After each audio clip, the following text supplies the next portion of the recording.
Comcast. Also, for those of you wondering about the dreaded return of the British narrator, this is actually still Jeremy's voice. We're just putting it through a very special Minions voice filter. Bello? Banana?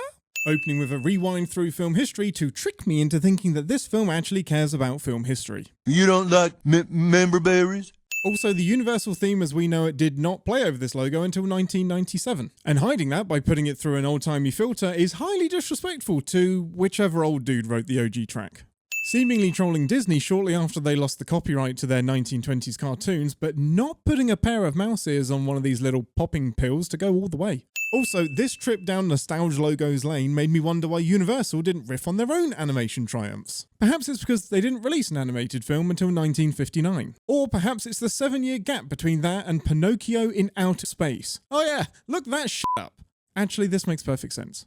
Abusing this clip in a post-note world feels problematic. Did you know that the very first assembly of photographs in sequential order to create a motion picture was a 2-second clip of a black man on a horse? I don't care if Nope made the story up. It's a better made-up story than the made-up pretending to be a story that Illumination is subjecting me to now. Whichever Illuminaire decided that Minions doing a Forrest Gump would be peak cinema. Movie continues to show us clips of the Minions ruining classic early films so that the audience knows exactly what to expect from the next 90 minutes. The purely decorative Minions goggles offering 0 actual eye protection confirmed. You'll learn all about your favorite movies and actors. If your favourite movies and actors are 2 Minions. A 90-minute advertisement for both the Universal back catalogue and Universal Studios theme park very expectedly makes it into this movie. George Lucas as a man trapped in a museum display with nothing to do but be fawned over, aka George Lucas reaches his final form. Who? As much as this movie was clearly made for 5-year-olds, it is sadly true that it's the millennial parents keeping this franchise in business. Let the Minions indoctrination of the next generation commence. I know the Minions, but I've never seen, James and Henry! Is this kid high? They look like every fucking Minion I've ever seen. There's the tall one, the one with one eye, and the medium one with 2 eyes. These fuckers have doodly hair, and I'm not buying that's enough to justify them not being chucked in with all the other Minions in a child's mind. This is insane! What's insane is that no one on this tour has heard of them, and she's acting like they all should have. So is it just a coincidence that this group specifically has never heard of them? Or does she fake this reaction for every— Why does that C-3PO have tits? James and Henry are legends, and they changed Hollywood forever. Insidiously shaping this movie's framing device around the plot of Inception, a Warner Brothers, not Universal Studios film. And their story is epic. Writing checks this movie will be incapable of cashing. Change of plans. Everybody sit down, now. Because tour guides famously have unlimited time to spontaneously detour into unsolicited history lessons. Also, I guess just f*** any of these people who had a lunch reservation. Tommy, you 2 glasses, and Mr. Johnson? I've never been on a tour where the tour guide knew my name. Maybe that's on me. Maybe that's on the movie for setting unrealistic expectations. And you too, Bubble Girl. Profiling. Throughout time, dozens of minion tribes have been roaming our planet. This sentence suggests that there is an entire field of study dedicated to the Minions. And I find it hard to believe there are people so dedicated to hating themselves. Searching for the perfect villain to serve. Definition of perfect pending, since even being good at villaining hasn't been a prerequisite so far. Mom, can we go and see the Odyssey? No, Timmy, we already have the Odyssey at home. All of these boats have the same copy and paste minion leader, except for the one that our movie will just so happen to focus on. And that's suspicious in an animatedly shortcutty way. James. He liked to draw, paint. Slapping new names on the usual character models and expecting me to care and or remember any of those names. Hey, Alberto, look at mi boca. ¿Te gusta? Nah. Alberto would be excellent at no college roommate, I don't want to read your graphic novel sins. The more interesting untold story here is how the Minions killed and then chose to display the dead husks of the Kakamora from Moana. Super mean. The movie will never wrestle with how problematic it is that it's asking children to worship beings who have, historically, worshipped their own very problematic beings. I like the Lion King circle of life much better.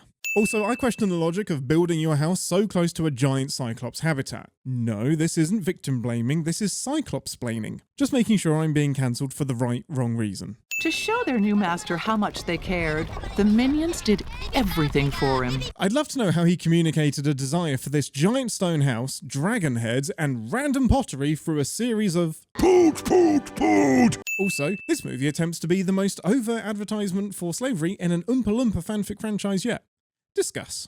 James hurries to invent Legos before the rest of the minions can convince their master to wear the shoe seen being carried in the background, because James is clearly a rich head. If, as the murals in the background show, all James wanted to do was paint pictures, there was no reason to include soul-killing protrusions in the tops of his stone slabs.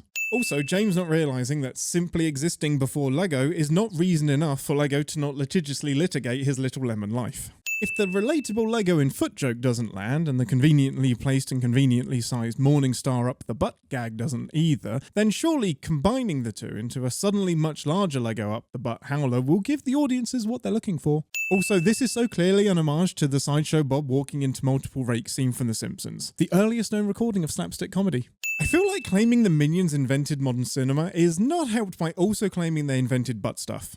I'm fine with the Minions inventing a rudimentary wheelchair. I could even buy that they managed to fluke their way into the materials needed for an extensive full-body cast. But this bag up here is either filled with useless rocks or the Minions have invented refrigeration. Everyone was mad at James. But how is James supposed to know that the giant just seen happily stomping on entire buildings would let one little Lego ruin his day? One other minion found it very funny.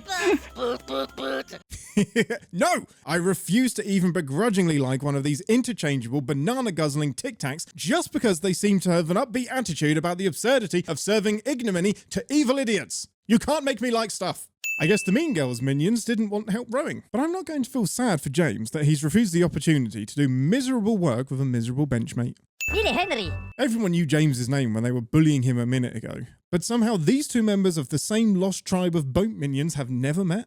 Their next master was extremely promising. Looks like the minions have made it all the way from Cyclops Island to somewhere in the Fant region of Asia. Misha Stroganoff. In the Minions history of the world, everyone born outside the US or before the year 1900 spoke Minionese, and that's racist. No touch of Lambukiski. The Minions' one goal is to serve their master, so why does the plantain Pratt decide to touch the book he's been told not to touch? Also, 3 Minions movies in, and the appeal of hiring these meddling death traps remains to be seen. Imagine how much it hurts your self-worth as a wizard to know that the amber-ass dumplings are able to use the magic spellbook just as well as you, an actual wizard, is able to.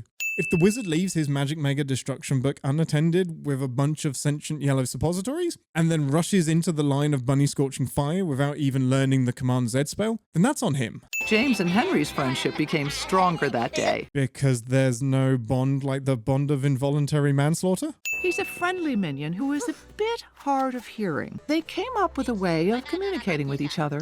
In a matter of seconds, apparently. Snuff film montage in a children's film. Yet somehow this isn't the part parents are complaining about. Well, I never.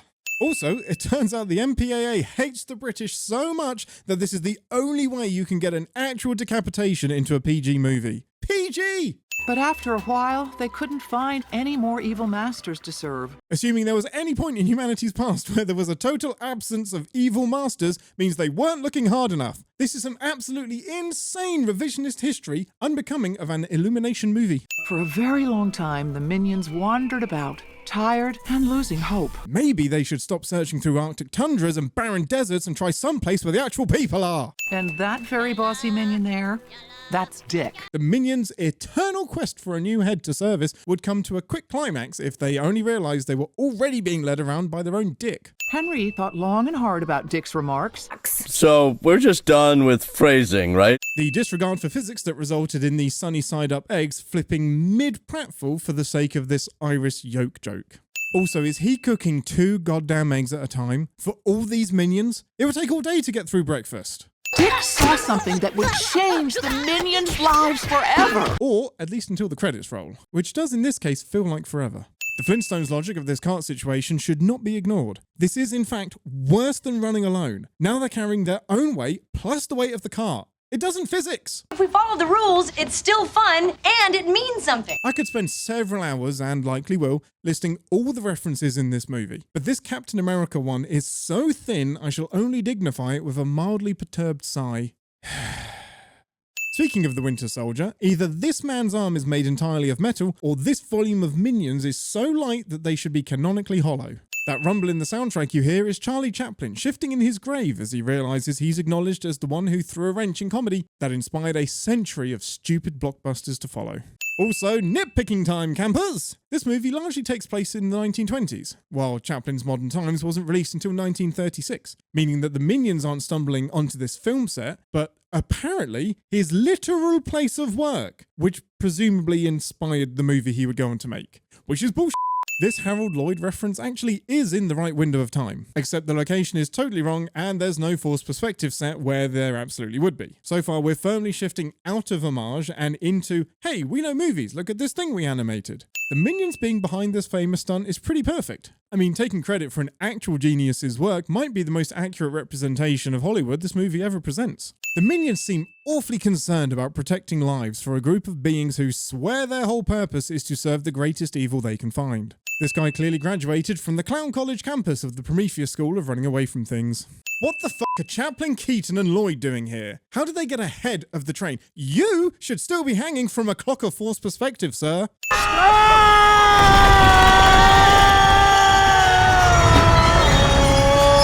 Thinking that a runaway train that has shown no regard for friction or physics will be compelled by your stop argument. Movie for small children includes rimming? You've ruined everything. It was a perfect scene. Scene? Well, now that we know that was meant to be a movie, I have even more thoughts. Firstly, how about the lack of any fucking camera equipment at the start of this chase? We get so many different angles of this chase and not a single period appropriate camera shall be seen. Secondly, if the intent was to film the action on this train, why does it look like it was just a regular train on its way to make a stop at this station? Third, mostly, all of the actors in this chase acted like this was an actual train robbery and not a movie set that had suddenly been invaded by yellow critters. How was this not an immediate cut? Fourthly, if this is a complete disaster, why are the cameras set up here at all? This feels like this is where the scene was supposed to take place. So were you expecting a runaway train, or was it just a coincidence that they landed here? If he messes up again, he's fired! And then send him a bottle of champagne. The Bright brothers finish up their conversation as they enter the room because even in the 1920s, this was the best way to do some good cop, bad cop character exposition. Considering none of this was expected, the camera operators did a fantastic job of capturing it on, again, cameras that weren't there or were capable of mystical levels of zoom and enhancing. He's genius! What? Ruined Project ends up being all the better for the random interruption cliche. What?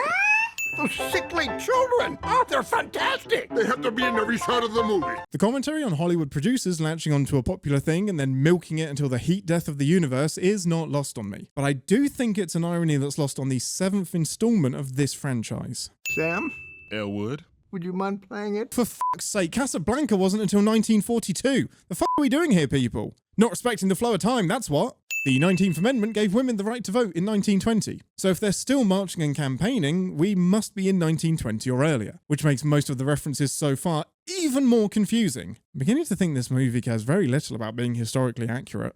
The cop in the middle is reading a paper with the headline Santa Claus robs bank. And yet we have still never gotten the Minions Rankin Bass style Christmas crossover where the minions and the elves go to war over who will serve Santa. I've been looking all over for you. Get in. Deus Ex Machina. I find it suspicious that Max is driving around with this amount of bananas at all times. Is there a name I can just call all of you? What an interesting way to subtly analyse the othering and grouping of cultures that has sadly pervaded the Hollywood establishment in... It's actually just a lame f***ing origin story for the name Minions, isn't it? Director Max made sure there was a tray of apples in front of him, so we'd know he's an asshole looking to exploit cheap labour. You don't know what movies are? After 16 years, 4 movies and 3 solo spin-offs, that should be the most obvious statement one could make about the Minions. Movies are stories that play out right in front of you, and people love them, and people love the people who make them. Challenge accepted. Welcome to Bright Brothers Pictures, where we make all kinds of movies. But we'll eventually end up making and rebooting the exact same movie over and over again because chasing profit beats creativity. Hold on to your dreams, boys. Illegal prohibition, flapperbration. What kind of genre-bending time travel movie was Max filming? The Bright brothers said they wanted the minions in every frame of the movie he showed them, which happened to be a western. So what's with all the medieval gear? Scary movies? Dick makes a thematically consistent argument, quite elegantly I might add, that they shouldn't be messing around and making movies instead of finding their next big boss. James and Henry counter, equally eloquently, that Hollywood producers might be the biggest bad bosses the world will ever produce, and can therefore sell their creative souls with a clear conscience. And this would be a sin removal if I believe for a second that was the intent and not me projecting logic onto madness. I do not believe that gas-powered chainsaws were an available form of weaponry during Viking times. Oh, Max would have fucking hated CinemaSins, wouldn't he? There is far more butt play in this movie than I would or should have reasonably expected. Are you ready to become stars? And I mean the biggest stars the world has ever seen? Premature biggest stars the world has ever seen abrasion. This poor woman. The future has never looked so bright. Movie has the nerve to nod at the imminent bubble popping of the 30s, but fails to deliver on how the minions helped Hitler's rise to power. Yeah, riddle me that. They came from the stars to hit you with a frying pan. Part 4. Target Miami Beach. None of these titles being quite ridiculous enough for me to believe they haven't been seriously considered by A24. The minions have become the kings of the box office, and it seems like the public just can't get enough of them. Which is a beautiful irony coming from the lowest grossing movie in this entire despicable franchise. The minions are always on the hunt for the hottest, most modern looks. Looks like the minions collectively graduated from the Death on the Nile school of origin storying irrelevant things. Also, in the original Minions movie, we learned that the original Kevin, Bob, and Stuart discovered overalls when getting ready for VillainCon in Orlando in 1968. It's not impossible that two different tribes of minions stumbled on the exact same ideal minion wear decades apart, but it's unlikely. This Babylon reference might be the most obscure, considering it came out just a few years ago and is now more obscure than most movies from the 1920s. That's not a slam on Babylon, that's a slam on us for not appreciating Babylon. Also, a 2022 film does not count as a classic film reference, even if that film is better at recreating Hollywood in the 1920s than yours is.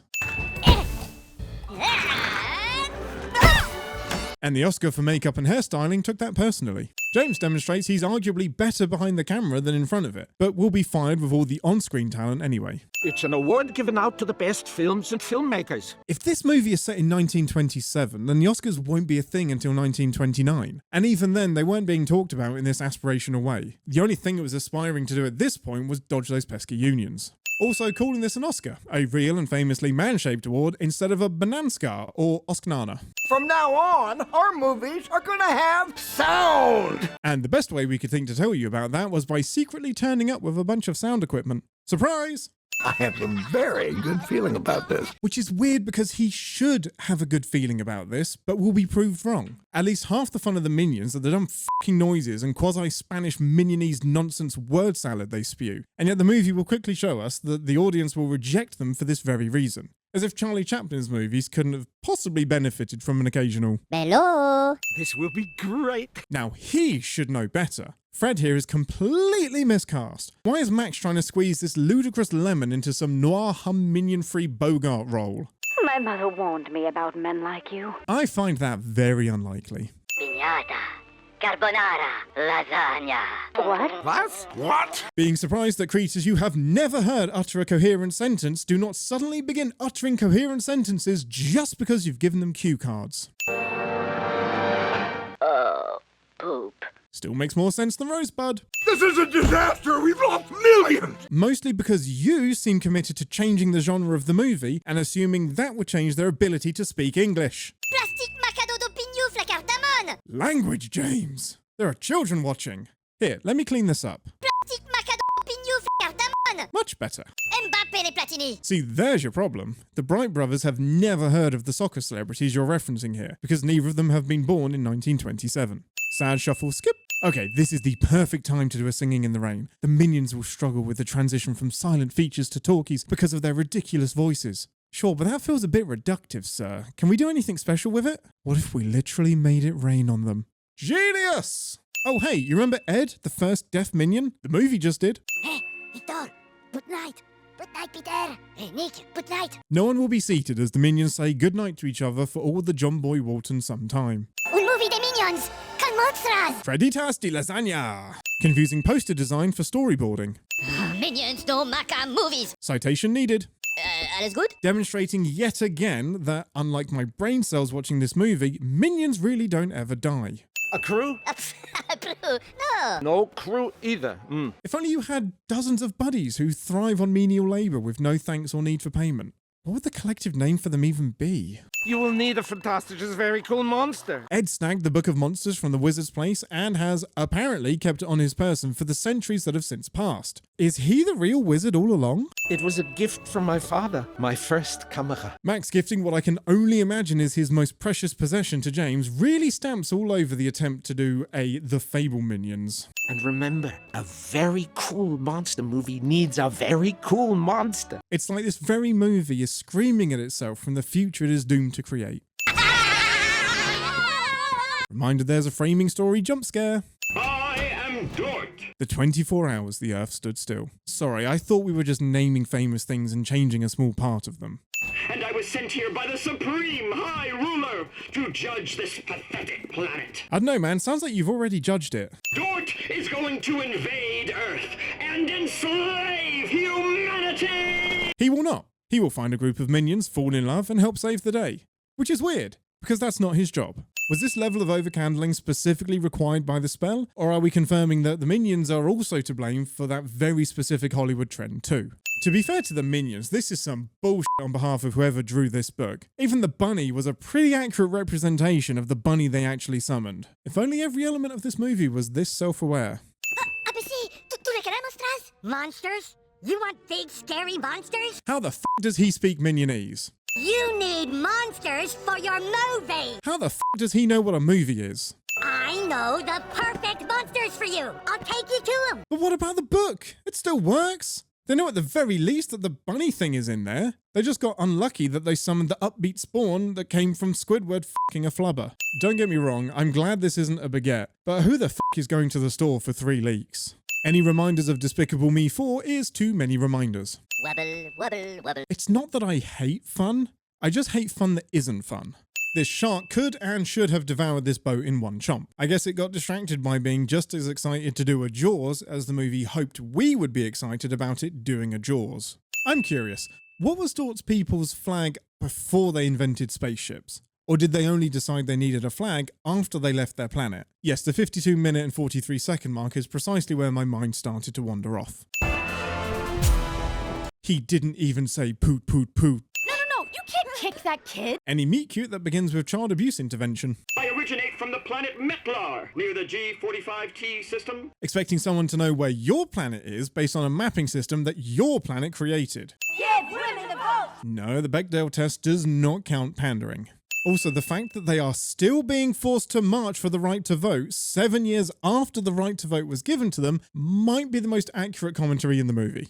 Minions! Dort is slightly postponing Earth's invasion! The minions have been minioning alongside humans for centuries, and yet they have apparently never encountered the power of boners.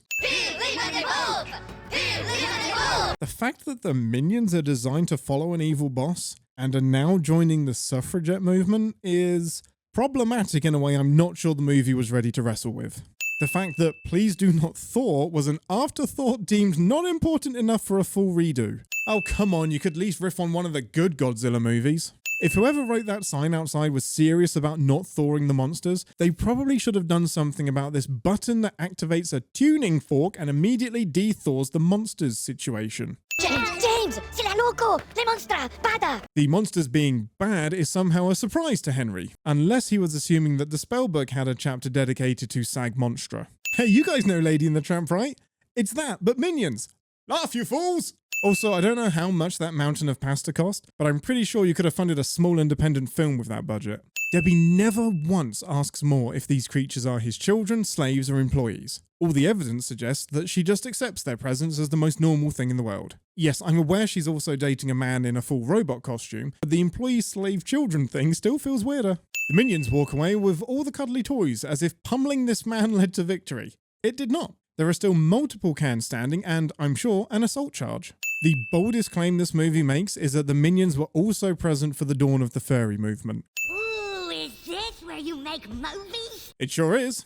And you sure would think it's the kind of place that would be locked down and have a boatload of security that might just notice the 2 monsters walking into the lot. Smoosh people with feet! It's unclear whether he wants to smoosh people with his feet or specifically only smoosh people with feet. One is an issue of Monster Squid Anatomy, and the other is oddly prejudiced. Philip's commitment to this Little Mermaid cosplay, despite repeated wardrobe malfunctions, is as impressive as it is borderline offensive. Now you want to make movies? You've changed, man. Guys, where's the trust? It could be lost in the fact that you've decided to tell them f*** all about the plan. When those cameras start rolling, we're going to conjure Irene. Let's talk about the villain's plan. Why does he have to wait until the cameras start rolling? Why not just unleash Irene now? And if Irene is the big bad, and she's summoned from the Book of Monsters, why the f*** did he need to defrost Howard and Phillips? Destroyed? The f*** does Henry care? Again, the whole point of the minions is to find the biggest bad guy and work for them. Well, here they sit! 3 of the biggest bads you could find, and Henry is suddenly gun-shy about helping them. This is sped up enough to qualify as a Benny Hill reference, but not sped up enough for it to go by without having to watch it at all. They worked through the night and into the day, as if they knew this would be the one day not a single f***er would be coming into work, or at least drive by and see the gaping hole in the perimeter wall and alert the authorities. Jimothy. This movie reference is so f***ing hard that it actually managed to reference a reference that wasn't even a reference at the time of filming. Hipsters. Feast on our modest offering! That's like feeding a lion a single chicken nugget and expecting the lion to even notice. Irene decides to store the book so that the good guys can use it later, instead of destroying it immediately and preventing any chance of being deleted. The land wasn't removed from this sign until 1949. I'm starting to think even the Blob rip-off element of this film isn't concerned with strict historical accuracy. This Madonna homage goes by far too quick and has nothing to do with the broad narrative of the movie. What a perfect day this has been. Movie has time for this subplot, whose only purpose is distracting Dort until someone else can cut in front of him in the subjugating Earth line. I feel respected and listened to. Irony-laced skip. Well, he's no match for my robot boyfriend. Confusing unrealistic expectations for romance. On my command, prepare to fire! I see they're following Sun Tzu's classic battle strategy of get as close as you possibly can and don't fire until the monster is right on top of you and then forget to fire entirely. Pandering to the surprisingly thriving minion erotica market. Irene, finish him! I don't like, agree, condone, or permit any of the places my brain is going right now. This convenient ramp feels like a Fast and Furious homage. Well, it's succeeded in making me furious very fast. James doing this car as if it's a boat with a rudder, and the car and water agreeing with that assessment. No. Fearing the minions more than the military men, and that being proven the correct choice. The entire purpose of the Jesse Eisenberg robo side plot was to lead to this Deus Ex Dorchina moment, and I am whelmed. We've got Irene! But I've got minions! All available evidence suggests that this should be a hindrance, not a help. Also, there are always exactly as many minions as the scene requires. My headcanon is that they pop in and out of a pocket universe according to the whims of the script. Choosing murder chicken mode when bubble bath mode is an option for your doing a Star Wars finale. No. Saying this instead of preventing them from actually saying the magic words. Sure, your face tentacled self is useless, but you have a giant fish and squid thing right behind you, sir. All was right in the world. That's a bold way to say you hate LA.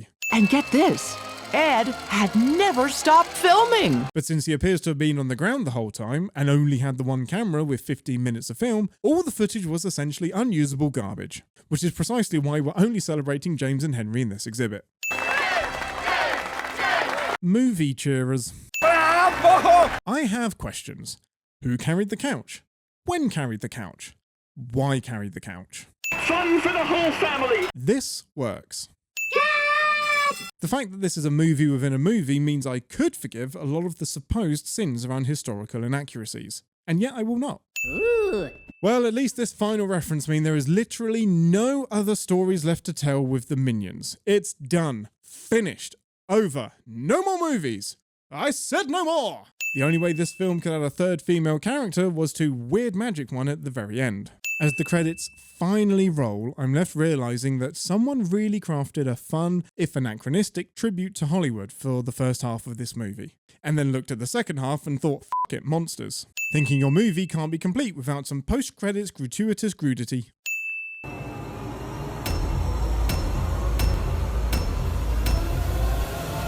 The movies.